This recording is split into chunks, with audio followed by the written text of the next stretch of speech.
Katanya Allah dekat, kenapa kita masih bikin jarak? Berarti kita dong yang membuat jarak. Sudah selesai. Padahal kan maksudnya tidak begitu. Saya pernah ada orang punya problem kayak gitu. Kenapa kamu tidak mau bertawasul? Karena tawasul itu adalah berdoa tidak langsung. Saya sampaikan, kamu salah. Tawasul itu bukan berdoa tidak langsung, tapi tawasul itu tidak langsung berdoa.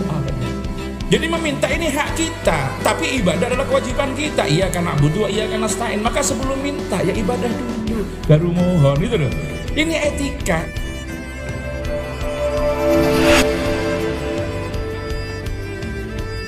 Wahabi itu salah satu gerakan pemikiran dalam Islam yang secara akidah mereka ini mengikuti terhadap Ibnu Taimiyah Al-Harrani, kemudian yang mereka sebut dengan akidah salaf, dan dari sisi fikih walaupun tidak secara tegas menyatakan bermadhab, tetapi yang banyak mengikuti pandangan Imam Ahmad bin Hanbal.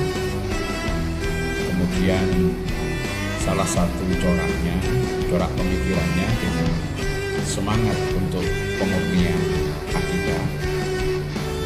Mereka yang membedakan dengan kita yang tegas adalah pada pembagian tauhid menjadi 3. Ini yang kemudian dari situ menjadi cikal bakal penyesatan, pensyirikan dan lain sebagainya.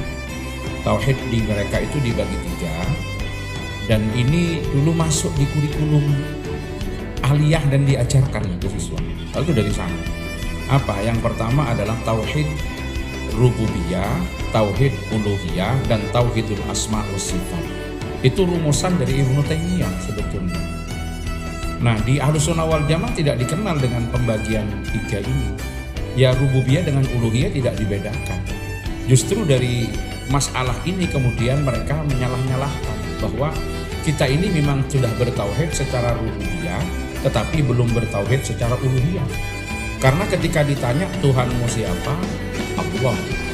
Alastu birabbikum? Bala. Qalu bala syahidna. Ketika ditanya Tuhanmu siapa? Jawabannya pasti Allah. Tetapi kita baru benar secara rububiyah. Tidak benar kata mereka secara uluhiyah. Kenapa? Karena di samping Allah kita masih menjadikan yang lain sebagai sesembahan. Ini tudingan mereka. Dengan apa? Dengan tawassul. Berarti dengan tawassul itu kita masih menjadikan sesembahan selain Allah, yaitu mutawassal bih. Padahal kita tidak pernah menganggap mutawassal bih itu sebagai sesembahan selain Allah. Tidak pernah. Jadi ketika kita bertawassul itu karena memang melaksanakan perintah Allah dan perintah Rasulullah. Ya ayyuhalladzina amanu taqullaha wabtaghu ilaihil wasilah. Kita memang diperintah untuk mencari wasilah. Apa itu wasilah? Kullu ma yuqarribuna ilallah. Segala sesuatu yang mendekatkan kita kepada Allah. Apapun itu, baik kaul ataupun fi'al ataupun cara bertakarrub yang kemudian menjadikan kita dekat dengan Allah. Atau dengan menyebut satu sosok, satu tokoh yang dengan menyebut sosok itu kita mengikuti terhadap langkahnya di dalam mendekatkan diri dan riyadhah, mencari ridha Allah sehingga mampu mencapai mahabbah, cinta kepada Allah dan dicintai oleh Allah Subhanahu wa taala. Nah, di dalam bertawasul kita tidak pernah menjadikan mutawassal bih sesembahan, tetapi mereka menganggap tawassul itu adalah menjadikan perantara, dan perantara itu dianggap sebagai sesembahan selain Allah. Disitulah kemudian mereka mensyirikkan kepada kita. Kenapa? Kalau kita lihat secara umum, mereka itu menilai kita dengan cara pandang mereka dan tidak mau mengerti argumen kita. Kenapa kemudian melarang untuk melaksanakan ziarah kubur? Karena dianggap kita ke kuburan itu meminta kepada orang mati. Kalau seperti itu, bukan hanya mereka, kita pun tidak memperbolehkan. Tapi bagi kita tidak begitu. Kita ziarah kubur itu punya 2 alasan. Yang pertama adalah mengingat kematian, yang kedua adalah mendoakan orang mati. Nggak ada kita meminta sama orang mati. Tidak ada. Nah, di dalam tawasul kenapa kita masih bertawasul? Karena bagi kita menjadikan mutawassal bih itu sebagai wasilah itu ada beberapa alasan.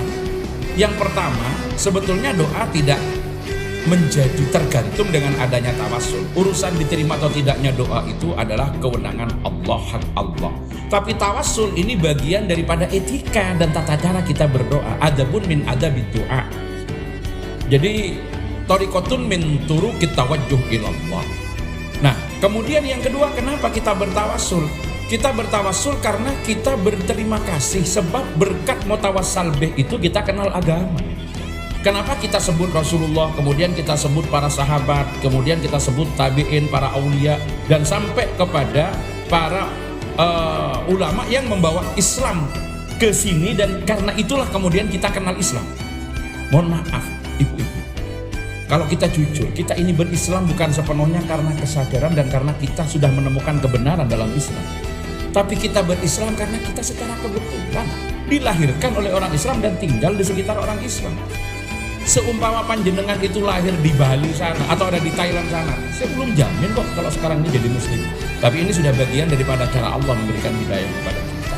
Maka kita sebut beliau-beliau itu sebagai ucapan terima kasih kepada beliau-beliau yang kita sebut dalam mutawassal bih itu. Kemudian yang keempat, kita yakini yang kita tawasul itu adalah orang yang telah dicintai dan mencintai Allah. Maka dengan kita menyebut beliau-beliau, tujuannya tidak hanya sekedar menyebut, tetapi mengikuti suluk dan cara beliau-beliau agar kita sampai kepada maqam dicintai dan mencintai Allah. Kemudian yang kelima, ini banyak, mau 100 ada alasannya, cuma saya sebut sebagian. Kita yakini kalau mutawassal bih itu adalah orang yang telah diberkati oleh Allah. Diberkati dengan apa? Karena mujahadahnya, karena amal solehnya, karena riyadahnya. Dan kita minta keberkahan yang Allah berikan kepada mereka dialirkan kepada kita hanya dengan minta. Walaupun kadang-kadang bahasanya memang suka menjadikan orang lain itu terpancing dan menyalahkan. Kan kita sederhana. Mudah-mudahan kita mendapatkan barokah Syekh Abdul Qadir Jilani, mendapatkan barokah muassis Jam'iyah Nahdlatul Ulama Ki Hasim Asy'ari, Ki Wahab Rasulullah, Ki Bisri Samsuri, Ki Nawisi Ki Ridwan Abdullah misalkan. Mudah-mudahan kita mendapat berkah beliau-beliau. Nah, mereka ada yang kebakaran jenggot. Berkah itu dari Allah, kok kita mendapatkan berkah dari manusia? Nah, ini maksudnya apa? Kita yakini beliau-beliau itu diberkati, dan berkah yang diberikan kepada beliau-beliau juga diberikan kepada kita. Jadi kalau kita maksud, apa yang kita maksud dengan mudah-mudahan mendapatkan barokahnya Syekh Abdul Qadir, itu maksudnya mudah-mudahan kita mendapatkan barokah yang telah diberikan oleh Allah kepada Syekh Abdul Qadir juga dialirkan kepada kita. Itu sebetulnya, tapi disingkat pengucapannya. Siapa yang menyaksikan kalau Syekh Abdul Qadir diberkati sampai sekarang disebut, diingat? Ya, kalau Abdul Qadir yang ada di dekat Keramat Raya ini ya mati dapat seminggu sudah lupa semua orang. Itu bukti kalau diberkati. Siapa yang menyaksikan bagaimana Hadratus Syekh Hasim Asy'ari, Ki Wahab Hasbullah itu diberkati? Kan gak ada yang menyaksikan. Tapi beliau dapat berkah kan tidak gratis. Dengan mujahadah, dengan perjuangan, dengan takarrub, dengan amal soleh. Kita enak-enakan hanya meminta. Ya Allah, berkah yang telah panjenengan berikan sama Bapak, berikan juga kepada kami. Itu sebetulnya begitu. Sebetulnya. Cuma bahasanya diringkes biar gak panjang-panjang. Sama dalam bahasa keseharian kita. Ibu mundi mengpawon, ibumu mana? Di dapur. Ngapain? Masak nasi. Masak nasi. Benar apa salah? Benar apa salah? Salah. Memangnya nasi dimasak? Yang benar masak apa? Masak beras dicampur air bikin nasi. Itu yang benar. Iya, tapi kalau disebut begitu ya panjang. Orang sudah paham, maksudnya harus ke sana. Ditanya, mau kemana? Ke Jombang. Naik apa? Naik kereta. Benar apa salah? Salah. Kalau bilang naik kereta berarti bokongnya sebesar kereta. Yang benar naik salah satu kursi yang ada di salah satu gerbongnya kereta. Itu yang benar. Sehingga ada nomor kursinya ada di gerbong berapa. Tapi kalau jawab jenengan seperti itu malah dianggap gak waras. Itu katanya orang belajar balaghah, namanya majas mursal. Di situ alakonya apa? Disebut dengan min itlaqil juz wa iradatil kul, atau min itlaqil kul wa iradatil juz. Jadi yang disebut secara keseluruhan, yang dimaksudkan adalah sebagian. Atau kalau nasi tadi bi'tibari maya kuno, itu dalam bahasa Arab begitu, dalam balaghah, menganggap, menghitung yang akan datang, yang sekarang belum. Seperti itu. Mana ibumu? Godok wedang kalau katanya orang Jawa. Ya salah. Bukan godok wedang, yang benar godok apa? Masak air nanti dikasih kopi campur gula buat wedang, buat kopi begitu. Tapi kan diringkes. Nah, Itu yang kemudian menjadi pandangan di dalam Ahlus Sunnah wal Jamaah di dalam kita. Nah, mereka memandang kita dengan cara pandang mereka. Jadi ketika kita bertawasul dengan menyebut nama-nama itu, dianggap kita sudah membuat sesembahan selain Allah. Memang ini kadang-kadang mereka bermain-main di balik kata-kata dan kita sering kalah isu. Allah itu dekat. Ngapain kita masih pakai perantara? No tawasul, selesai. Jadi mereka bisa bikin begitu, dan ini kadang-kadang lebih menarik sama anak-anak muda yang nggak paham. Katanya Allah dekat, kenapa kita masih bikin jarak? Berarti kita dong yang membuat jarak. Sudah selesai. Padahal kan maksudnya tidak begitu. Saya pernah ada orang punya problem kayak gitu. Kenapa kamu tidak mau bertawasul? Karena tawasul itu adalah berdoa tidak langsung. Saya sampaikan, kamu salah. Tawasul itu bukan berdoa tidak langsung, tapi tawasul itu tidak langsung berdoa. Jadi bukan berdoa tidak langsung, tapi tidak langsung berdoa. Kalau sampean sekarang ingin lulus ujian, kebetulan dia mau ujian, kemudian sampean langsung angkat tangan, ya Allah luluskanlah dalam ujian ini, berikan saya kemudahan dan keberkahan, itu sampean langsung berdoa, makanya sampean tidak tawasul.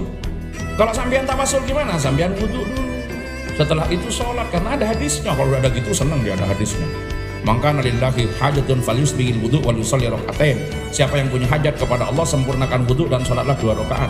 Setelah itu sampean baca yasin, sampean baca sholawat dan sebagainya, baru angkat tangan. Ya Allah, berkah doa, berkah wudu, berkah yasin, berkah sholawat, kabulkanlah permohonan saya. Lah ada itikanya. Sampean itu kalau minta uang sama orang tahu, masuk langsung begitu. Kalau caranya baik kan datang, bapak capek ya dipijit dulu, disayangi dulu baru ngomong ya. Iku koyoknya waktu ini ganti gitu loh. Besok langsung ujuk-ujuk suaminya datang, wah ini beli ini, besok beli ini, bisa mangkel juga. Walaupun tidak mengatakan bahwa Tuhan seperti itu, tidak. Tapi kan etika kita, etika orang meminta gitu loh. Jadi meminta ini hak kita, tapi ibadah adalah kewajiban kita. Iya karena butuh, iya karena nasta'in. Maka sebelum minta ya ibadah dulu, baru mohon gitu loh. Ini etika. Persoalan etika. Nah, mereka itu menganggap seperti itu. Jadi Wahabi itu dengan tauhid rububiyah dianggap kita masih belum uluhiyah, karena dianggap ada sesembahan selain Allah. Tapi mereka memandang kita dengan cara mereka. Termasuk ketika kita memanggil misalkan ya Rasulullah, dipanggil dengan nida yang memposisikan Rasulullah masih hidup, itu tidak salah. Ini sudah meninggal, Rasulullah sudah mati, tidak usah dipanggil-panggil, mati ya mati begitu. Tapi bagi kita dengan beberapa hadis yang kita yakini tidak seperti itu. Maka menganggap bahwa kita manggil-manggil dengan bersolawat yang ada nidanya, memanggil Rasulullah, kalau Allahumma sholli ala Muhammad, oke, mereka terima. Tapi kalau ya Rasulullah, ya Habiballah, ji'naka liziarah qasidin nartaji minka syafa'ah inda rabbim, mereka tidak mau yang gitu-gitu. Kalau Allahumma sholli ala Muhammad, selesai. Kan tidak memposisikan Rasulullah seakan-akan sebagai minta, padahal maksudnya kita juga majasi, kita tidak meminta kepada Rasulullah, tidak. Nah, ini di zaman Sayyidina Umar ada sahabat yang kemudian datang ke makam Rasulullah pada saat terjadi paceklik, langsung menyampaikan, ya Rasulullah istasqi li ummatika fa innahum qad halaku. Ya Rasul, berikanlah hujan, mintakan hujan untuk umat panjenengan karena mereka sekarang ini sudah dalam keadaan paceklik. Kemudian ketika malam hari dia bermimpi, didatangi Rasulullah, i'ti Umar wa akhrihu salam wa akhbirhum bi annahum masqiyun. Datangilah Umar, sampaikan salam dan kabarkan kepada mereka kalau mereka sebentar lagi akan dihujani, akan diberi hujan oleh Allah Subhanahu wa taala. Seperti itu. Itulah hakikat-hakikat tawasul, dan mereka memandang seperti itu karena pandangannya tekstualis. Jadi memandang kita ini dengan amaliyah kita dipandang dengan cara dan sudut pandang mereka. Ya kalau orang datang ke kuburan minta ke kuburan, siapa yang mengatakan tidak salah? Kita juga mengatakan salah. Dan kita kan tidak seperti itu. Kita tidak seperti itu. Kita bertawasul juga tidak seperti itu. Nah, gerakan-gerakan mereka itu biasanya bersembunyi di balik apa? Kata pemurnian. Jadi pemurnian daripada kesyirikan, daripada kesesatan dan lain sebagainya, hanya murni. Jadi yang mereka pahami, idza sa'alta fas'alillah wa idza sta'anta fasta'in billah. Kalau kamu minta, mintalah kepada Allah. Kalau minta tolonglah kepada Allah. Berarti minta tolong kepada selain Allah tidak boleh. Dan kita gak langsung seperti itu. Hakikatnya semuanya minta tolong kepada Allah. Tapi kan ada perantara. Kalau kita mau masuk rumah kemudian tidak ada kuncinya, kan kita juga bisa bertawasul dengan tukang jaga agar supaya kuncinya dibukakan. Kalau misalkan kita mau naik ke lantai 8 ternyata kita tidak mencet sendiri, kan juga kita minta tolong sama petugas lift agar diantarkan.